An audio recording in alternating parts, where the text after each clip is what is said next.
మరి ఏ స్థాయికి ఆడుకున్నారంటే నేను ఇంకా అసలు ఆస్తులు అమ్ముకుని దుబాయ్ వెళ్ళిపోయానని. నాకు అర్థం కాలేదు, ఆస్తులు అమ్ముకునే అంత బ్యాడ్ పొజిషన్ లో ఉంటే దుబాయ్ ఎలా వెళ్తారో నాకు లాజిక్ అర్థం కాల. దుబాయ్ ఏదో పెద్ద ఏదో పల్లెటూరు లాగా అక్కడికి బాధపడుతున్నారు. వాళ్ళ రియాక్షన్ లాజిక్ అసలు ఉంటుందా? అదే కదా సింపుల్. అన్నట్టు రిచ్ బాధపడతారు కూడా, రిచ్ బాధపడడానికి కూడా రిచ్గా వెళ్ళారు వంశీ గారు. అన్న ఇది మైక్ పట్టుకొని మీరు మళ్ళీ సినిమా అడగరు, సినిమా చూడమని అడగను, అందుకని మైక్ లేకుండా ఇప్పుడు అడిగేద్దాం అలా ఏమన్నా. సో ఫస్ట్ అదే ఆ రోజు కొంచెం ఎక్సైట్ అయ్యాను నేను, బాగా ఎక్సైట్ అయ్యాను, బాగా ఎక్సైట్. అది సరే ఇక అరుపులు కేకలే. అది ఎలా ఉందంటే రిక్వెస్ట్ లేదు, వార్నింగ్ లో ఉంది. కరెక్ట్. వంశీ ఎప్పుడు వార్నింగ్ కావాలి. అవునే, తప్పులు చేయకుండా ఉంటావా మనుషులు? కొడకల్లారా రాకపోతే చెప్తా మీ పని. తప్పులు చేయకుండా ఉండం కదా, తప్పు జరిగింది ఏం చేస్తాం చెప్పు. ఇప్పుడు నేనైనా ఎన్టీఆర్ గారు అయినా ఇప్పుడు ఒక ఆదిత్య చోప్రా అని ఒక పెద్ద మనిషిని యశ్వరాజ్ నమ్మాము. ఇప్పుడు అందరు తప్పులు చేస్తారు కదా, వాళ్ళ సైడ్ తప్పు జరిగింది, మనం దొరికామంటే ఏం చేస్తాం దానికి. ఇప్పుడు నేను తీసిన సినిమా కాదు కదా, మేము ఎలా కానీ వాళ్ళని నమ్మాము. పెద్ద మనిషి, ఇండియాలోనే బిగ్గెస్ట్ ప్రొడ్యూసర్, ఆయన నమ్మాము, మిస్ఫేర్ అయింది, ఏం చేస్తాం దానికి, వేసుకున్నారు, పడ్డాం అంతే. కానీ అన్న మీరు దొరకాలని చాలా మంది ట్రై చేసినట్టున్నారు, వాళ్ళకి ఖుషి ఇచ్చి లాస్ట్ కి మళ్ళీ సెట్ చేసి ఓన్లే మన సినిమా, మనం తీసిన సినిమా కాకుండా బయట సినిమాతో దొరికాం, హ్యాపీ. ఇంకా అని ఫస్ట్ మాస్ మహారాజ్ అనే టైటిల్ ఇచ్చిన తర్వాత మాస్ అనే టైటిల్ పెట్టుకుంటూ మాస్ జాతర వస్తుంది. టైటిల్ ఐడియా ఎవరిది? బేసిక్ నేనే చెప్పాను. అవునా? నేను అదే ఎక్స్పెక్ట్ చేశాను. ఎందుకో అంటే అప్పుడు మరీ పండగ అనుకున్నాం, అవునండి, బాగుంటుంది అనుకున్నాం, కొన్ని కారణాల వల్ల అది తెలిసిందే. అది సంక్రాంతి అంటే గుర్తొచ్చింది, మాస్ సినిమాలన్నీ సంక్రాంతికి వచ్చినాయి అనుకోండి, cinema block buster super cake అది ఇదిరా కావాల్సింది మాకు తెలుగు సినిమాకి అని చెప్పి హడావిడి చేస్తాం. దసరా వరకు ఓకే, మిగతా ఏ టైంలో వచ్చినా కానీ ఇదో సినిమానా, కొత్తదనం లేదు. సో దాంట్లోకి వెళ్ళిపోయి ఈ ఆర్టిస్టిక్ మెంటాలిటీలోకి వెళ్తున్నారు. ఆర్టిస్టిక్ కాదు, క్రియేటివిటీ. ఇప్పుడు ఎవరికి అయినా ఇప్పుడు చేతిలో ఫోన్ ఉండి ట్విట్టర్ హ్యాండిల్ ఉన్నా, ఇన్స్టాగ్రామ్ హ్యాండిల్ ఉన్నా, క్రియేటివిటీ తన్నుకుంటూ వస్తుంది. అది చూపించడానికి, ప్రొజెక్ట్స్ చేయడానికి ట్వీట్గా ఫామ్ చేయొచ్చు, రీల్స్గా ఫామ్ చేయొచ్చు. ఆ క్రియేటివిటీలో ఏంటంటే ఏదన్నా ఒక క్రియేటివ్ ఐ మీన్ టెక్నికల్గా స్ట్రాంగ్ ఉన్న సినిమా రిలీజ్ అయింది అనుకో, అబ్బా ఎంత బాగా తీశారు, ఇది తీశారు, అది తీశారు అని పొగిడితే, ఓహో వీళ్ళందరికీ సినిమాటిక్ నాలెడ్జ్ చాలా ఎక్కువ ఉందన్నమాట, అందుకని పొగుడుతుంది, ఐ మీన్ అందుకని ఇంత బాగా చెప్తున్నారు అనుకుంటారు. అదే ఒక కమర్షియల్ మాస్ సినిమా వచ్చినాను, జనానికి అది కావాలి. కానీ ఏంటంటే ఏముంది కొత్తగా, ఏముంది అంటే అదొక ఫ్యాషన్. అంటే ఓహో వీళ్ళకి సినిమా గురించి బాగా తెలుసు అనుకుంటా, అందుకని రెగ్యులర్ సినిమాని పొగడలేకపోతున్నారు వీళ్ళు అని అనుకుంటారేమో అని ఫీలింగ్ ఏంటో నాకు తెలియదు. కానీ మరి ఇప్పుడు మరి నేను రవితేజ గారిని పెట్టి గీతాంజలి తీయలేను కదా, చూడరు కదా. అదే సార్, చూడరు అనే కాన్సెప్ట్కి అందరూ ఇప్పుడు కల్ట్ ఫాలో. అంటే ఇప్పుడు ఒకటి కళ్యాణ్, ఇప్పుడు దాకా చూసిన వాళ్ళు కొంచెం feel good, like proper sincere attempt, hero ఒక సిన్సియర్ క్యారెక్టర్ అనేది ఏది వర్కౌట్ అవ్వాలి. అంటే ఇప్పుడు చిరంజీవి గారు, బాలకృష్ణ గారు, రవితేజ గారు వీళ్ళంతా ప్రాపర్ కమర్షియల్ హీరోస్, వాళ్ళని ఎలా చూడాలనుకుంటున్నారు అలానే చూశారు, అలానే చూస్తానికి ఇష్టపడరు. ఇప్పుడు మన వెంకటేష్ గారి సంక్రాంతికి వస్తున్నాం రిలీజ్ అయింది, పెద్ద హిట్ అయింది. అలా ఇప్పుడు రవితేజ గారు మాస్ చేస్తే చూస్తారు, బాలకృష్ణ గారు మాస్ చేస్తే చూస్తారు, చిరంజీవి గారు మాస్ చేస్తే చూస్తారు. అలానే ఇప్పుడు సడన్ గా నేను రవితేజ గారిని పెట్టి ఏమై చేసేవాళ్ళు గీతాంజలి తీస్తే బాగోదు కదా. కానీ ఇప్పుడు అవన్నీ మనం చెప్పామనుకో, వీడికి ఎంత పొగరో, వీడు ఇలా మాట్లాడుతున్నా అంటారు, మళ్ళీ ఏం చెప్పాలి మనం దాంట్లో కూడా దిగుదాం. అవును, మాట్లాడుకుంటాం. కానీ పరిస్థితి అలా వచ్చేస్తుంది, మనం ఏం చేయలేము, చెప్పినా అర్థం చేసుకోరు. అది ఇంపాసిబుల్, వాళ్ళు కావాలి వాళ్ళే తప్ప మనం మంది అని. ఏదైనా కొత్తగా చేయలేదా అంటే అన్నింటిలోకి కొత్తగా చేసి మీరు నా ఆటోగ్రాఫ్ స్వీట్ మెమరీస్ చేశారు, నేను వర్కౌట్ అవ్వాలా. మీకు కావాల్సింది ఏంటి, అదే ఇస్తాం మేము, సింపుల్ ఇంకంతే. ఇప్పుడు మళ్ళీ అదే చేస్తాడు అంటే అయ్యే చూస్తున్నారు. అంటే అది కూడా ఊరిని చూసేరు కళ్యాణ్, దాంట్లో కూడా ప్రాపర్ మీటర్ ఉండాలి. లైక్ ఒక అన్న కమర్షియల్ సినిమా కమర్షియల్ సినిమా చాలా తీయడం చాలా కష్టం, ఎందుకంటే చాలా మందికి నీకు ఎందుకంటే ఆ చిన్న రెగ్యులర్ అనేస్తానికి చాలా ఈజీ. ఆ రెగ్యులర్ కమర్షియల్ సినిమా రెగ్యులర్ గా ఉంటుంది కాదనట్లా, కానీ ఆ రెగ్యులర్ సినిమాలో హై మూమెంట్స్ ఉన్నాయా, ఎంగేజింగ్ గా ఉన్నదా అనేది ఇంపార్టెంట్. రెగ్యులర్ గా ఉందా లేదా అనేది ఇప్పుడు ఎప్పుడు చెప్తారు కదా, ప్రపంచంలో 7 కథలే ఉంటాయి, ఏ తిప్పినా ఆ కథలకి అటు ఇటు తిప్పి చేయడమే, కానీ కొత్త కథ ఎవరు రాయలేరు కదా. కానీ అంత ఎంగేజింగ్ గా చెప్పడం ట్రై చేస్తాం కదా, ఎంగేజింగ్ గా ఉందో లేదో ట్రై చూపడానికి మాస్ సినిమా అంటాం, కమర్షియల్ సినిమా అంటాం. కానీ ఈ రెగ్యులర్ అన్న మాట ఫ్యాషన్ అయిపోయింది అందరికి. ఆ సంఖ్య కూడా బేసిక్ గా ట్విట్టర్ లో మేధావి సంఖ్య ఉంటుంది వాళ్ళే. అదే సార్, అదే అంటున్నాను సార్. ఆ మేధావి సంక్రాంతికి వస్తున్న సినిమా ట్విట్టర్ లో ఎవడు బాగుందని చెప్పడం, బట్ థియేటర్లకు పరిగెట్టుకుంటూ వచ్చిన ఫ్యామిలీ ఆడియన్స్ అందరికీ చూసారు. రిపీట్స్ పడినాయి. అంటే ఎంతో కొంత డెఫినెట్గా ఈ ఎఫెక్ట్ ఉంటుంది వంశీ నాకు తెలిసి. ఈ పాండమిక్లో జరిగిన కొన్ని అవును సార్, OTT. దానికి ఎక్కువ ఇదేంటి అంటే వాళ్ళు ఎప్పుడు చూడలేదు కదా, ఇప్పుడు చచ్చినట్టు చూసారు అందరూ. అవును. సో ఆ కొంతమంది ఉంటారు, ఎక్కువ ఉంటారు వాళ్ళు. కానీ ఇప్పుడు వాళ్ళు థియేటర్ రారు సినిమాలు చూడటానికి, రారు. థియేటర్ రారు. ఇప్పుడు మాస్ మూమెంట్స్ కమర్షియల్ సినిమాని ఎటకారం చేస్తున్నారు కదా రెగ్యులర్ సినిమాని. ఇప్పుడు ఓజీ సినిమా మొన్న రిలీజ్ అయింది, ఊగిపోతున్నారు అంత ఇంటర్వెల్ బ్లాక్ లో ఏం చేశారు, కళ్యాణ్ గారు తల నరికారు. Yes. అంటే అది కమర్షియల్ మాస్ మూమెంటే కదా, రెగ్యులర్ మూమెంటే కదా. గత 20 ఏళ్ల సినిమాల్లో చాలా సార్లు, ఇప్పుడు అతనొక్కడేలో కళ్యాణ్ రామ్ గారి దగ్గర నుంచి మొన్న డాకు మహారాజులో బాలకృష్ణ గారి దాకా తల నరికారు కదా. కానీ ఎందుకు హై వచ్చింది? కమర్షియల్ మూమెంట్ కాబట్టి హై వచ్చింది. Correct. దాంట్లో అది రెగ్యులరే కానీ కమర్షియల్ మూమెంట్ కదా. అంతే, కమర్షియల్ సినిమాలు ఆ ఎప్పుడైనా moment మూమెంట్ creative. వర్కౌట్ అయితే సినిమా వర్కౌట్ అవుతుంది. 100%. అంతే తప్పితే రెగ్యులర్ ఇది అది అని ఆ ఫ్యాషన్ ఏంటంటే సంక్రాంతికి వస్తే రెగ్యులర్ కాదు, ఇంకా మిగతా 11 నెలల్లో వస్తే రెగ్యులర్. Regular. అదేం లాజిక్ మరి ఇది కరెక్ట్ పాయింట్. నాకు తెలిసి ఆ టైంలో మైండ్ సెట్ అలా ఉంటుందేమో, ఆ మైండ్ సెట్ అలా ఉంటుందేమో. ఫ్యామిలీస్ అంటే అది పండగ వాతావరణంలో ఎలా వచ్చినా ఏం కమర్షియల్ మీటర్లో వచ్చినా పర్లేదు, కానీ మిగతా సంవత్సరం మాత్రం టెక్నికల్ గా కరెక్ట్ సినిమాలు తీయాలి. అలా ఎలా కుదురుతుందో మరి తెలియదు, మరి చూడాలి. వేరే సినిమాలను చూసి వాళ్ళలాగా ఎందుకు చేయట్లేదు అని అంటారు, కానీ మనం రెగ్యులర్గా వాళ్ళు సినిమా రెగ్యులర్ చేశారనుకుంటున్నా దాన్ని ఎగ్జైట్ అవుతారు. మళ్ళీ ఇప్పుడు తమిళ నుంచి వచ్చిన మలయాళం నుంచి. గురు నేను కూడా చెప్పిన లోక నేనే తెలుగులో రిలీజ్ చేశా. ఇప్పుడు ఈ మాటకి నన్ను పచ్చి బూతులు తిడతారు మళ్ళీ మీడియాలో అంతా. లోకాలో స్ట్రైట్ తెలుగు సినిమా తీస్తే లోక ఇది లాగ్ ఉంది, ఇది స్పాన్ లేదు, ఇలా ఉంది అలా ఉంది అని తిట్టకపోతే నా పేరు మార్చుకుంటాను. 100%. ఇక్కడ లాగ్ ఉంది అక్కడ లాగ్ ఉంది అని స్ట్రైట్ తెలుగు సినిమా లోక అయ్యి ఉంటే చూసేవారు కాదు. అవునన్నా జరిపించింది. మనకేంటంటే మనము తెలుగు ఆడియన్స్ తెలుగు ఎలా అయిపోయామంటే ఒక ఆ చిన్న ఎడ్జ్లో ఉన్నాము. ఏది ఇట్లా అనేస్తున్నారో తెలియట్లేదు మనకి. కరెక్ట్. ఇప్పుడు ఏది నచ్చో తెలియదు మనకి. ఇదైతే జనం నిజంగా ఎప్పుడు ఏది నచ్చుతో తెలియదు. ఇప్పుడు చూడు మన తెలుగు ఆడియన్స్ ఎంత ఈ స్టేజ్ లో లిటిల్ హార్ట్స్ కుర్రోళ్ళు ఎవరో తెలియదు, డైరెక్టర్ ఎవరో తెలియదు, ఏమీ తెలియదు. ఈటీవీ విన్నాను రామజరావు గారి పేరు తప్పితే ఏమీ తెలియదు ఆ సినిమాలో ఎవరికి దేని గురించి. ముందు రోజు ప్రీమియర్స్ 2 రోజుల ముందు ప్రీమియర్స్ చేశారు, చాలా బెటర్ బుకింగ్స్ తో ఓపెన్ అయినాయి. ఆ రోజు రిలీజ్ అయిన 2-3 సినిమాల్లో చాలా బెటర్ బుకింగ్స్ తో ఆ సినిమా ఓపెన్ అయింది. అంటే తెలుగు సినిమా ఆడియన్స్ చూడు వాళ్ళు ఫిక్స్ అయితే ఎలా అయినా చూసేస్తున్నారు సినిమా ముందే. కానీ కాబట్టి తెలుగు సినిమా ఆడియన్స్ ఏది చూడాలనుకున్నారు ఏది వద్దనేది ఎవడో గేజ్ చేయలేము. కరెక్ట్. అని మాస్ జాతర గురించి వస్తే ఇప్పటి వరకు ఎక్కువ మంది కొత్త డైరెక్టర్లు ఇంట్రడ్యూస్ చేసింది మీరే. అవునా? యా, మొత్తం ఒక స్టార్ హీరో ఇంతమంది కొత్త డైరెక్టర్. అంటే ఇప్పుడు మనం లెక్క పెట్టుకుంటే చిరంజీవి గారితో చేస్తున్నాం, బాబీ గారి దగ్గర నుంచి మన గోపిచంద్ మల్లిన్ గారు కావచ్చు, మన హరీష్ శంకర్ గారు కావచ్చు, నాగార్జున గారు కూడా వస్తారు, ఆయన కూడా. నాగార్జున మన జనరేషన్లో మీరు ఇప్పుడు భాను కథ ఓకే చేశారు మీరు. భాను రైటర్గా ఫేమస్, సామజవర్గం డైలాగ్స్ ఇవన్నీ కుమ్మేస్తారు. డైరెక్టర్గా భానులో ఆ కథ చెప్పినప్పుడు మీకు నచ్చింది ఏంటి? అంటే కథ మాత్రం ప్రాపర్ కమర్షియల్ ప్యాకేజ్ ప్రాపర్గా చెప్పాడు, అది నాకు బాగా నచ్చింది. ఇక మిగతా అతను ఎలా చేయాలి, ఏ సీన్ ఎలా చేయాలి చెప్పాడు, నాకు క్లియర్గా చెప్పాడు. సో అప్పుడేంటంటే ఛాన్స్ తీసుకోవటమే. ఇప్పుడు చాలామంది కథ చాలా బాగా చెప్తారు, సినిమా ఎగ్జిక్యూషన్ అసలు టోటల్ ఫెయిల్ అవుతారు. కొంతమంది కథ చాలా దరిద్రంగా చెప్తారు కానీ ఎగ్జిక్యూషన్ చాలా బాగుంటుంది. బాను ఏంటంటే ఎలా చేయాలి, ఏ ఎపిసోడ్లో ఎలా చేయాలి, బేసిక్ నాకు ఎపిసోడ్లు బాగా నచ్చినాయి. సూపర్. సెకండ్ హాఫ్లో కంటెంట్ కానీ, ఆ ఓపెనింగ్ కానీ, ఆ క్యాటరీ అండ్ ఈ తాత మనవడు అన్నీ ఉన్నాయి దాంట్లో. ఎంటర్టైన్మెంటు, మంచి సాంగ్స్ అన్నీ ఉన్నాయి. సో బేసిక్గా తను క్లియర్గా ఉన్నాడు. సో ఛాన్స్ తీసుకున్నాం. I hope, I wish. Yes, మీరు చేసేటప్పుడు నేను ఇది కూడా చెప్తాను, నేను ఎంజాయ్ చేశాను అంటే నేను ఇప్పుడు డిసప్పాయింట్ చేయాలి. సూపర్. లేదన్నా, మాస్ జాతర మీద హై ఎక్స్పెక్టేషన్స్ రావడానికి ఫస్ట్ రిలీజ్ అయిన పోస్టర్ తర్వాత సాంగ్, మీరు ఇడియట్లో టాప్ సాంగ్ అది, మొత్తం జనాలందరూ పాడేసుకొని, ఇప్పుడు రవితేజ గారిది మేము ఏదైనా చూపించాలి ఇమిటేషన్ అని అంటే ఫస్ట్ ఆ సాంగ్ ఎత్తుకుంటాం. ఆ ట్యూన్ని పట్టుకురావాలన్నది భీమ్స్ గారి ఐడియానా, మీ ఐడియానా, డైరెక్టర్ గారి ఐడియా? అది నాకు తెలిసి భీమ్స్దే ఐడియా. అది ఫస్ట్ ఈ ట్యూన్ చెప్పాడు, అప్పటికే ట్యూన్ చెప్పాడు, దీంట్లో ఇది కలిపితే చాలా బాగుంటుంది, తందే మొత్తం తందే. సూపర్. అండ్ ఇప్పుడు రేపు ఆడియో విన్నారు కదా, రేపు థియేటర్లో అది ఇంకోలాగా ఉంటుందని నేను నమ్ముతున్నాను. ఇంకా ఊగిపోతారని నాకు ఉంది డెఫినెట్గా. అని శ్రీలీల గారి ఛాయిస్ మీద అన్నావు.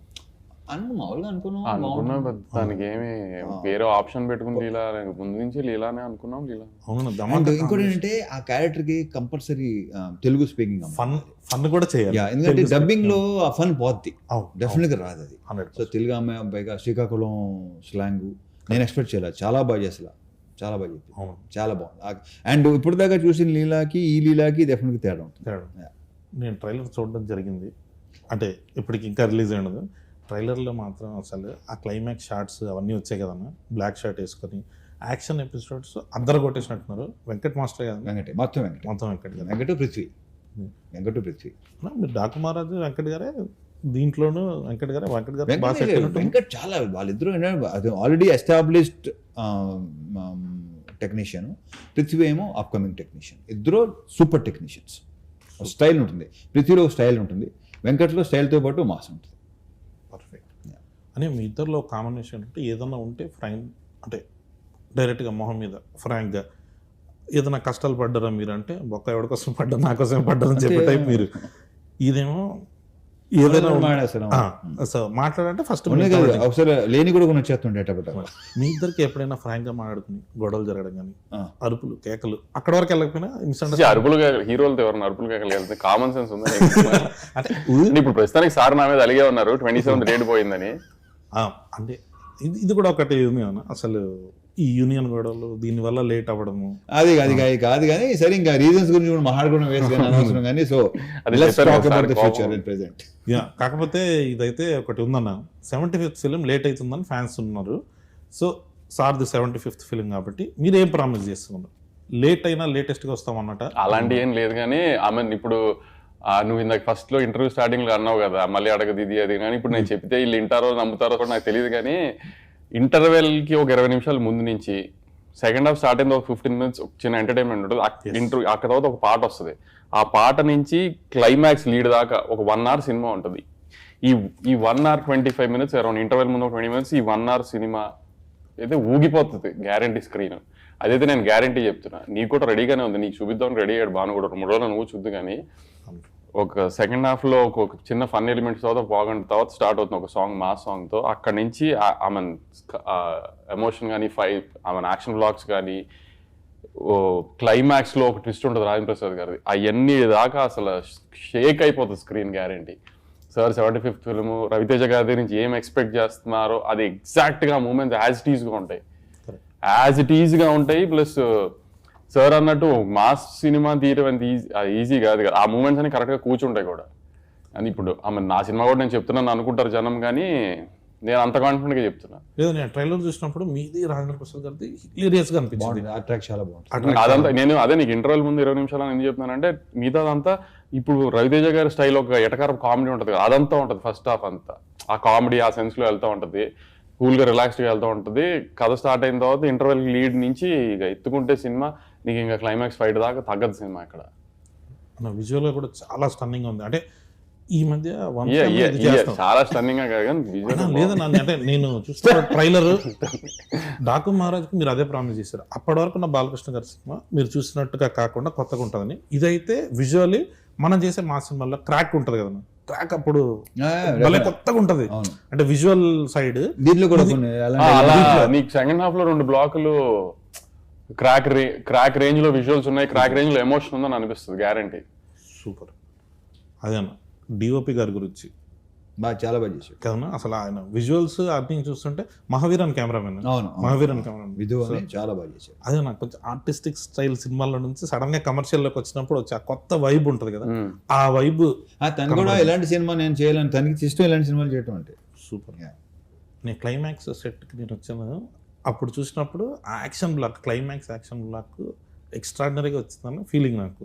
చూసినప్పుడు అనిపించిందా? అది అసలు సెట్ లో చూస్తున్నప్పుడు చూసి చెప్పు. డెఫినెట్లీ.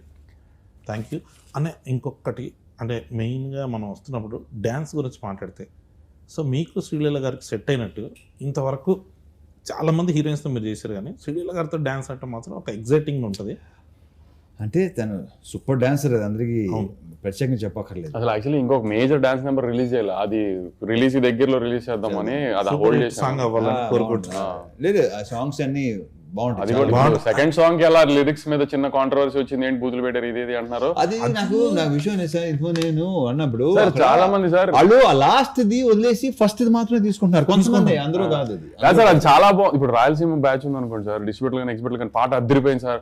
మీరు మళ్ళీ ఇప్పుడు ఆ బూతులు పెట్టారు ఏంటని మీకు ఎవరైనా చెప్తే మీరు అది ఎడిట్ చేస్తారేమో, లేకపోతే లిరిక్స్ మారుస్తారేమో, అలాంటి పనులు చేయకండి సార్, ఇది చాలా బాగుంది సార్ పాట అని రాయలసీమ నుంచి ఎక్స్పర్ట్ సార్ అదే అంటాను సార్. ఒక్కొక్క జానర్ ఒక్కొక్క రకంగా ఒక్కొక్క ఎంబ్రేస్ చేస్తున్నప్పుడు ఇప్పుడు అందరినీ ఈక్వల్ గా ఎంటర్టైన్ చేయడానికి ఏంటి అనేది మనం ఆ డైలమాలో ఉండకుండా మనం ఒకటి అనుకుని కాన్ఫిడెంట్ గా వెళ్ళిపోవడమే సార్. ఇంకా తర్వాత దీని మీద ఇంకో క్లారిఫికేషన్ ఏమన్నా, నేను కొన్ని సాంగ్స్ ఉంటాయి దాంట్లో నిజంగానే పచ్చి బూతులు ఉంటాయి, వాటి గురించి ఎవడో పట్టించు స్మూత్ గా చెప్తారు, స్మూత్ గా చెప్తారు అది పచ్చి బూతులు ఉంటాయి. కొన్ని సాంగ్స్ ఉన్నాయి but I don't want refer వాటి గురించి మహాన్ తెలుసుకోలేదు కానీ యా డెఫినెట్ గా అమ్మని అక్కని అక్కని అని గాళ్ళు మొక్కిపోతానే అది వదిలేస్తున్నారు. ఏమిటండి ఆ సాహిత్యం ఏంటండి అనుకున్న కొంతమంది ఉంటారు, వాళ్ళు అలా అనుకుంటూ ఉంటారు. రేపు థియేటర్ లో చూస్తారుగా ఆ సాంగ్, లాస్ట్ సాంగ్ లో కూడా ఎటకారమే చేసాం, ఫుల్ ఎటకారమే. ఇప్పుడు దానికి కూడా కాంట్రవర్సీ వస్తుంది, దానికి కూడా తిడతారు, కానీ దాంట్లో కూడా ఎటకారమే చేసాం. అది last song commercial song, mass mass beat, dance number, set number, లీలాను రవితేజ గారు ఎరగదీసేసి డాన్స్, అది తర్వాత రిలీజ్ దగ్గర రిలీజ్ చేద్దాం, అది కూడా కాంట్రవర్షియల్ లిరిక్స్ మళ్ళీ. కాంట్రవర్షియల్ కాదు, కాకపోతే ఏంటర్ ఎలా ఉంది అంటారు ఏదైనా కొత్తగా ఉంటే ఫస్ట్ ఒక చిన్న టెన్షన్ వస్తుంది, కళ్యాణ్కి ఏదైనా కొత్తగా ఏది ఉన్నా సరే అనుకుంటారు, ఏదైనా అంతే. కొంచెం మళ్ళీ అని మీకు డాకు మహారాజ్ కూడా ఇది వచ్చినట్టుంది ఫస్ట్ సాంగ్ చూసినప్పుడు అయితే అలా చేస్తారు మీరు ఎన్ని మిలియన్స్ కదా సార్, మీరు నమ్మరు ఎన్ని సంగీత్ ఈవెంట్లకి అటెండ్ అయ్యాను నేను ఆ సీజన్ లో పెళ్లిళ్ళ తర్వాత, ఐ మీన్ రిలీజ్ తర్వాత. చాలా మంది ఫ్యామిలీ లేడీస్ డాన్సులు చేస్తారు, చేస్తున్నారు దానికి. ముందు మాత్రం మనం అసలు మీకు ఏంటి, మీకు అసలు ఇది ఉమెన్ ఎంపవర్మెంట్, ఇది ఏంటిరా నాయన అక్కడ ఏం జరిగిందని.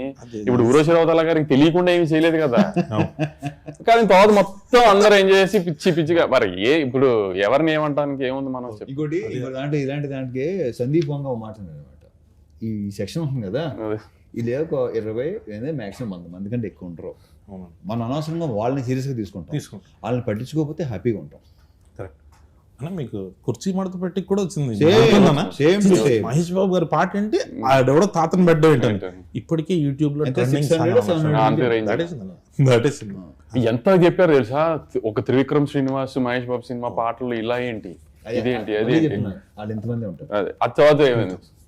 నెక్స్ట్ క్వశ్చన్లోకి వస్తే అని మాస్ జాతర అన్న దానికి టైటిల్ వరకు ఓకే, మంద ఇదంతా అన్నది ఫస్ట్ పోస్టర్లో లేదు, తర్వాత యాడ్ చేశారు. ఈ adding director Bhanu Bhogavarapu adding అది అబ్బాయి వద్దాయి. నేను బేసిక్ ఏంటంటే పాతి మళ్ళీ ఎందుకంటే ఇది బాగుంటుంది వేసిన తర్వాత అందులో నువ్వు నీ రియాక్షన్ ఫస్ట్ నాకు వచ్చింది, అది చాలా నీతో నన్ను బాగుందంటావు నిన్నే అడిగాను. అవును, మొత్తం టీజర్ లో కూడా ఫస్ట్ గ్లిమ్స్ వేసినప్పుడు మంద ఇదంతా అంటే ఒక ఆ వైబ్ వచ్చింది. మీరు ప్రామిస్ చేసినప్పుడు కూడా ఫస్ట్ వింటేజ్ రవితేజ గారిని చూపిస్తాం, మీరు ఏదైతే మిస్ అవుతున్నారో ఆ రవితేజ గారిని చూపిస్తాను. సో అలాంటివి ఏదైనా ఇంకొన్ని రెఫరెన్స్ సినిమాలో రెఫరెన్స్ సినిమాలో ఉన్నాయి, మాసకు అదేనా ఆ రెఫరెన్స్లు ఇలాంటివన్నిటిని వస్తుంటే మాకు ఆ హై వస్తుంది. సో వాటి కోసం వెయిటింగ్. ఇంకొకటి కొత్త డైరెక్టర్లు మీరు ఎంకరేజ్ చేస్తూ వస్తున్నారు. ప్రతి సినిమాకి ఇప్పుడు లిటిల్ హార్ట్స్ వచ్చింది, మీరే ఫస్ట్ ఫోన్, మ్యాడ్ వచ్చింది, మీరే ఫస్ట్ ఫోన్. అట్లా మేము మొన్న ఒకటి అనుకుంటున్నాం, మ్యాడ్ 2 అయిపోయింది కదా, ఒకవేళ మ్యాడ్ 3 చేస్తే ఒకవేళ మేము వచ్చి అప్రోచ్ చేయమనుకున్నాం, ఒక స్టార్ హీరో ఒక ఆవేశం టైప్లో మనం ఏమైనా చేద్దామంటే మీరు దానికి ఓపెన్గా ఉంటారా? ఇప్పుడు రెడీ, ఎప్పుడు స్టార్ట్ చేస్తావు చెప్పు. అయితే మన మ్యాడ్ క్యూబ్ టిల్లు క్యూబ్ కలిపి సో అట్లా సెట్ చేసి మాస్ మ్యాడ్ క్యూబ్ ఒకటి ట్రై చేస్తాం. నేను మాస్ జాతరకి ఇప్పుడు ఈ మధ్య పార్ట్ 2 అన్నది ఫ్రాంచైజీలు సీక్వెల్స్ వస్తున్నాయి కదా, మాస్ జాతర 2 ఏమైనా ఎక్స్పెక్ట్ చేయొచ్చు? అది భానుభావు అడుగు. అవును, అయితే నో పార్ట్ ఫుల్ కథ చెప్తాం. సో ఇది ఇది ఇది ఒక రకమైన క్లారిటీగా చెప్పు. నో పార్ట్ ఫుల్ కథ మొత్తం ఒకేసారి చూసేయచ్చు మీరు సినిమా మొత్తం. అదే ఈ మధ్య ఒకటి వస్తుంది కదా, సగం సినిమా చెప్పి సగం టికెట్ డబ్బులు ఏమైనా ఇస్తారా మాకని, అట్లా లేకుండా ఫుల్ టికెట్కి ఫుల్ డబ్బులు. సో అదే ఏమన్నా పార్ట్ 2 అంటే మాకు ఫుల్గా ఫినిష్ చేయడం కథ అని. సో దీంట్లో మొత్తం మనం ఫినిష్ చేస్తాం అని. మీరు బాగా ఎంజాయ్ చేసిన మూమెంట్ ఏంటి ఈ సినిమాలో? సినిమా అంతా ప్రత్యేకంగా అది ప్రత్యేకంగా ఏమి బేసిక్గానే ప్రత్యేకంగా ఏమీ ఉండవు. నేను ప్రతి మూమెంట్ ఎంజాయ్ చేస్తాను, because I live in the moment. అని మీరు ఫస్ట్ టైం రవితేజ గారితో, సో మీకు ఎలా అనిపించింది ఎక్స్పీరియన్స్? నాకు చాలా బాగుంది. మనం చెప్తాను కదా మీకు. ఎస్, నాకు పర్సనల్గా చెప్పారు one of the best, one of the కాదు, వాళ్ళిద్దరు క్లోజెస్ట్ ఫ్రెండ్స్. సో ఏంటన్నా మామూలుగా మీరు ఫ్రీ టైంలో ఉన్నప్పుడు, సినిమాలు చేయకుండా ఉన్నప్పుడు ఏం ఆడతారు? ఎవరితో అంటే మీరిద్దరు, అంటే what is your favourite time? ఎందుకు చెప్తారు నీకు? అంత షిట్ ఇండస్ట్రీ గాసిప్ అందరు తిట్టుకుంటూ ఉంటాను నేను. అన్న మమ్మల్ని కూడా యాడ్ చేయండి అన్న గ్రూప్ ఏదన్నా ఉంటే. అన్న ఇంకొకటి, ఈ మధ్య ఫ్యాన్స్తో కలిసి సినిమాలు చూస్తాము అని చాలా మంది కనిపిస్తుంది. మీరు అట్లా ఎప్పుడైనా ఫ్యాన్స్తో కలిసి సినిమా చూసిరా? లేదు, బట్ ఒకసారి చేయాలనుకుంటున్నా అలాగా సరదాగా సరదాగా. మా జాసర హిట్ రిపోర్ట్ వచ్చేసిన తర్వాత సార్ కానీ ఆర్ట్ సినిమాలో అందరూ అది థియేటర్ ఆగదు అవనే. ఇప్పుడు మా జాతర రిలీజ్ అయ్యి గ్యారెంటీ హిట్ రిపోర్ట్ వస్తుంది, అది నన్ను నమ్మండి. మళ్ళీ మీరు ఆగస్ట్ లో జరిగిన దాన్ని గుర్తుపెట్టుకుని అనకండి, కానీ మా జాతర నేను చెప్పిన బ్లాక్లు ఖచ్చితంగా వర్కౌట్ అవుతాయి, సినిమా బాగుంటది. దాని తర్వాత సార్ తీసుకుని మనమే సార్ మల్టీప్లెక్స్కి వెళ్దాం ఏఆర్టీకి. ఎస్ అని ఫస్ట్ టైం మీకు మాస్ మహారాజ్ అన్న టైటిల్ ఎప్పుడు వచ్చింది? ఇది చాలాసార్లు చెప్పేసాను శంకర్ కళ్యాణ్. ఇది నేను నువ్వు అది నేను పిలిచింది ఈ రొటీన్ అడగొద్దని, నువ్వు మళ్ళీ వద్దు, వద్దు, నా అంటే మాట. నేను పేపర్ పట్టుకునేది నాకే చెప్పి చిరాకు దొరుకుతుంది. ఎస్ పేపర్ పట్టుకుని పాత ఇంటర్వ్యూలు ఒకసారి చూసుకుంటే తెలిసిపోతుంది. చూసుకోండి. యా అదే ఏదన్నా కొత్తగా అడగన్నారు కానీ చెత్తగా అడిగినందుకు సారీ అన్య. తర్వాత మీరు ఫస్ట్ టైం ప్రాజెక్ట్ స్టార్ట్ చేసిన సంక్రాంతికి, డిలే కారణం ఏంటి? నేను చెప్తాను అది. సంక్రాంతి రిలీజ్ అవ్వాల్సింది, నాకు ఇంజురీ అయింది. నాకు ఇంజురీ అయ్యి కొంచెం దానికి 3 months to 4 months కూడా దొబ్బింది. మే 9th అనుకున్నాం, మళ్ళీ కాల్ ఇంజురీ అయింది. ఇక తర్వాత వదిలే. అది ఆగస్ట్ 27 మాత్రం నేను తనే పుష్ చేశాను. యాక్చువల్లీ మిగతా 2 సార్ అంటున్నారు కానీ వర్క్ సైడ్ కూడా కొంచెం స్లోగానే వెళ్ళింది. కానీ ఆగస్ట్ 27 మాత్రం నేను పుష్ చేశాను. ఏ జనం మన మంచికి ఓకే కరెక్ట్.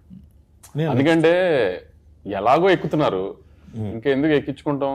ఇప్పుడు మనల్ని ఎక్కే విషయంలో ఇప్పుడు అనవసరంగా సార్ని బలి చేయక్కర్లే కదా, 75th ఫిల్మ్ కదా అది. అందుకని కొంచెం వాళ్ళకి ఎక్కే వాళ్ళకి మనశ్శాంతి ఇచ్చి ఫ్రీడమ్ ఇచ్చి అంతా చేసి ఎక్కుకుంటారు అని చెప్పి టైం ఇచ్చి నేను సినిమాని అంత ప్రశాంతంగా చూసుకుని అంత బాగా చేసుకుని రిలీజ్ చేద్దాం అనుకున్నాను అంతే. అందుకంటే ఏం లేదు ఇక్కడ. కానీ మధ్యలో ఆశలు అమ్మి దుబాయ్ వెళ్ళడం టైం పట్టింది కాబట్టి కొంచెం మళ్ళీ వెనక్కి రావాలి కదా, మళ్ళీ ఆశలు కొని మళ్ళీ కొంచెం వెనక్కి వెళ్ళాలి. అదే దుబాయ్లో కొంచెం కానీ దుబాయ్ బాగుంది చాలా. ఆ రోజు సార్ చూసావు నువ్వు దుబాయ్ సీన్ పోస్టర్ గా వేసారు అది. నేను యాక్చువల్లీ నాకు అది పంపిస్తే నేను ఇక్కడున్నా ఆ రోజు, నేను ఇక్కడే ఉన్నా ఆ రోజు, నేను ఇక్కడ ఉన్నా. అది ఫార్వర్డ్ చేసింది ఫస్ట్ ఎవరు చెప్పినా మావాడు మాదన్నాడు అది చేసాడు. సో అందుకని సో ఇప్పుడు దేనికి భయపడతాము ఏదని ఉండదు కళ్యాణ్ ఏమి. కానీ ఎదురెళ్ళక్కర్లేదు కదా నెగిటివిటీ ఊరికి. ఎలాగో నువ్వు అన్నట్టు ఎప్పుడు దొరుకుతానని వెయిట్ చేశారు, ఏదో బయట సినిమాకి దొరికాము, సో వేసుకుంటున్నారు కదా అని వాళ్ళకి ఎదురెళ్ళి ఏం అన్నట్టుగా వాళ్ళకి మనమేం ఫేస్ లేదంత కదా ఫైట్. మనం ఎందుకు ఫైట్ చేసేది, తగ్గుంటే బెటర్ కదా అని అప్పుడు అందుకే సార్ కోపం వచ్చింది, పోస్ట్ పోన్ చేశానని.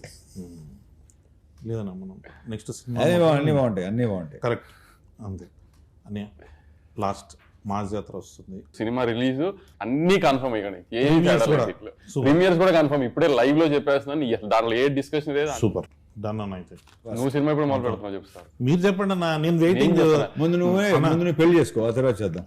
పెళ్లిది ఎలాగో అది జరుగుతుంది వంశీ అన్న బ్లెస్సింగ్స్ తోటి. ఎవరన్నా ఇంటే తప్పుగా అనుకుంటారు వంశీ అన్న బ్లెస్సింగ్స్ తో పెళ్లి చేస్తారు.